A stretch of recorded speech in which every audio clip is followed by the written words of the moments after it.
My client just made a big mistake because they didn't listen to me.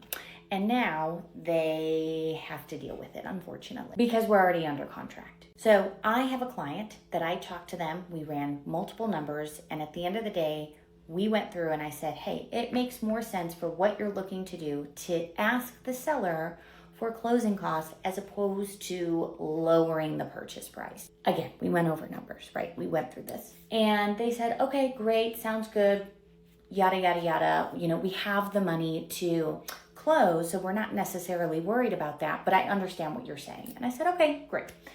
So they go out, they went house shopping, they come back to me, and they got $10,000 and some change off of the purchase price instead of asking for the $10,000 in closing costs.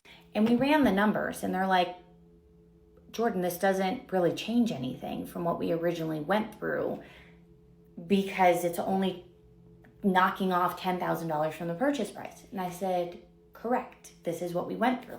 This is why I said you should ask for the money in closing costs, because we could take that money and buy down your interest rate because you don't need the money, right? Like, you have the money to close. You have your money for your down payment, your closing costs. But we could have taken that $10,000 and saved you a boatload of interest because we would have used it. We could have thrown the whole thing at your interest rate. So when your loan officer is talking to you and they're giving you the options and they're letting you know these are the numbers, listen to them. Just listen to them. Hear them out, okay? Because you're obviously coming to them because you're entrusting that they know what they're doing, right?